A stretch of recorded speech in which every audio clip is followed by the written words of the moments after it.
ਤੇ ਸਾਡਾ ਇੱਕ ਪ੍ਰੋਜੈਕਟ ਹੈ ਟ੍ਰਾਂਸਫਾਰਮਿੰਗ ਕਮਿਊਨਿਟੀਜ਼ ਫॉर ਪੀਸਫੁਲ ਕੋਐਗਜ਼ਿਸਟੈਂਸ ਉਹਦੇ ਨਾਮ ਤੇ ਤੌਰ ਤੇ ਮੈਂ ਦਾ ਪ੍ਰੋਜੈਕਟ ਅਸੀਂ ਤੇ ਕੰਮ ਕਰ ਰਹੀ ਹਾਂ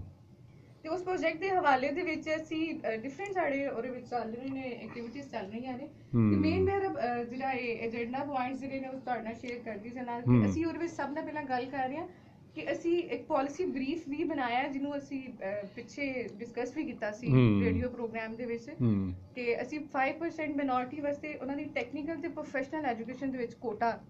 ਸਾਡੀ ਇੱਕ ਡਿਮਾਂਡ ਹੈ ਕਿ ਅਸੀਂ ਉਹ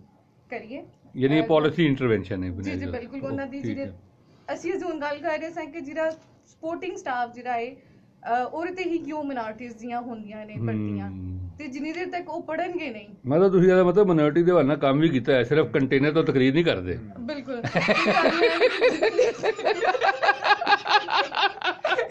ਦੇਖੋ ਨਾ ਅਸਲ ਤੁਹਾਨੂੰ ਇਹ ਪਤਾ ਹੋਣਾ ਦੇਖੋ ਇਨਫੋਰਮਡ ਰੈਜ਼ਿਸਟੈਂਸ ਹੁੰਦੀ ਹੈ ਕਿ ਤੁਹਾਡੇ ਕੋਲ ਮੁਤਬਾਦਲ ਵੀ ਹੋਣਾ ਚਾਹੀਦਾ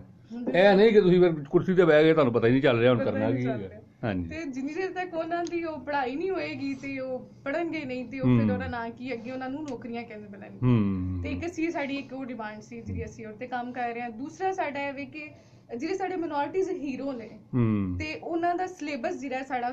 ਪੰਜਾਬ ਟੈਕਸਟ ਬੁੱਕ ਬੋਰਡ ਦਾ ਜਿਹੜਾ ਸਿਲੇਬਸ ਹੈ ਉਹਦੇ ਵਿੱਚ ਉਹਨਾਂ ਦੀਆਂ ਕਹਾਣੀਆਂ ਹੋਣੀਆਂ ਚਾਹੀਦੀਆਂ ਬਿਲਕੁਲ ਠੀਕ ਹੈ ਜਿਵੇਂ ਸਾਡੇ ਦੂਸਰੇ ਹੀਰੋਜ਼ ਦੀਆਂ ਨੇ ਤੇ ਉਹਨਾਂ ਦੀਆਂ ਵੀ ਹੋਣੀਆਂ ਚਾਹੀਦੀਆਂ ਬਹੁਤ ਜ਼ਰੂਰੀ ਗੱਲ ਹੈਗੀ ਹੈ ਤੇ ਉਹਦੇ ਵਿੱਚ ਅਸੀਂ ਸਰ ਗੰਗਾ ਰਾਮ ਤੇ ਇੱਕ ਅਸੀਂ ਲਿਖਿਆ ਵੀ ਉਹਨਾਂ ਦਾ ਪੂਰਾ ਰਾਈਟਰ ਤੇ ਉਹਨਾਂ ਨੇ ਕਿੰਜ ਰੋਡ ਦੇ ਕੰਮ ਕੀਤਾ ਹੈ ਉਹ ਜੋ ਲਿਖਿਆ ਮੈਨੂੰ ਪੜ੍ਹਾ ਦੇਣਾ ਜੀ ਜ਼ਰੂਰ ਠੀਕ ਹੈ ਇਹ ਬੜਾ ਜ਼ਰੂਰੀ ਹੈਗਾ ਜੀ ਬਿਲਕੁਲ ਦਿਆਲ ਸਿੰਘ ਮਜੀਠੀਆ ਗੰਗਾ ਰਾਮ ਇਹਨਾਂ ਦਾ ਬੜਾ ਕੰਟਰੀਬਿਊਸ਼ਨ ਹੈਗੀ ਹੈ ਹਾਂਜੀ ਐਸਪੀ ਸਿੰਘਾਂ ਨੇ ਬਿਲਕੁਲ ਅਸੀਂ ਫਿਰ ਅਜੇ ਸਰ ਗੰਗਾ ਰਾਮ ਦਾ ਜਿਹੜਾ ਅਸੀਂ ਪੂਰਾ ਇੱਕ ਨਹੀਂ ਅੱਛਾ ਕੀਤਾ ਬਹੁਤ ਅੱਛਾ ਕੀਤਾ ਤੇ ਉਸ ਤੋਂ ਬਾਅਦ ਸਾਡਾ ਇੱਕ ਤੀਸਰਾ ਜਿਹੜਾ ਹੈ ਕਿ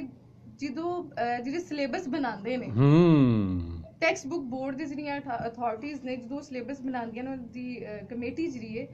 ਉਹਦੇ ਵਿੱਚ ਅਸੀਂ ਉਹ ਜਿਹੜੀ ਐਥਿਕਸ ਯਾਨੀ ਬੋਰਡ ਦੀ ਗਵਰਨਿੰਗ ਬਾਡੀ ਹੈ ਉਹਦੇ ਵਿੱਚ ਮਿਨੋਰਟੀ ਦੀ ਰਿਪਰੈਜ਼ੈਂਟੇਸ਼ਨ ਹੀ ਨਹੀਂ ਹੈ ਹਾਂਜੀ ਬਿਲਕੁਲ ਸਹੀ ਮੈਂ ਤਾਂ ਐਕਟ ਪੜਿਆ ਹੋਇਆ ਬਿਲਕੁਲ ਹਾਂਜੀ ਬਿਲਕੁਲ ਸਾਡੀ ਇੱਕ ਡਿਮਾਂਡ ਹੈ ਵੀ ਕਿ ਉੱਥੇ ਉਹਨਾਂ ਦੀ ਰਿਪਰੈਜ਼ੈਂਟੇਸ਼ਨ ਹੋਣੀ ਚਾਹੀਦੀ ਹੈ ਤੁਸੀਂ ਉਹਨਾਂ ਦੀ ਕਿਤਾਬ ਬਣਾ ਰਹੇ ਹੋ ਨਾ ਉਸੇ ਸਿਲੇਬਸ ਬਣਾ ਰਹੇ ਹੋ ਤਾਂ ਉਹਨਾਂ ਨੂੰ ਪੁੱਛੇ ਬਗੈਰ ਹੀ ਤੁਸੀਂ ਬਣਾਈ ਜਾ ਰਹੇ ਹੋ ਤੇ ਇੱਕ ਸਾਡਾ ਇਹ ਚੀਜ਼ ਹੈ ਤੇ ਦੂਸਰਾ ਅਗਰ ਜਦੋਂ ਅਸੀਂ ਬਰਾਬਰੀ ਦੀ ਗੱਲ ਕਰਨੀ ਆ ਤੇ ਸਾਡਾ ਜਿਹੜਾ ਸਭ ਨਾਲ ਪਹਿਲੇ ਪਰਚਮ ਹੈ ਉਹਦੇ ਵਿੱਚ ਹੀ ਦੋ ਰੰਗ ਨੇ ਅਗਰ ਅਸੀਂ ਵੇਖੀਏ ਤੇ ਉਹਦੇ ਜਿਹੜੇ ਦੋ ਰੰਗ ਨੇ ਜਿਹੜਾ ਸਫੇਦ ਰੰਗ ਹੈ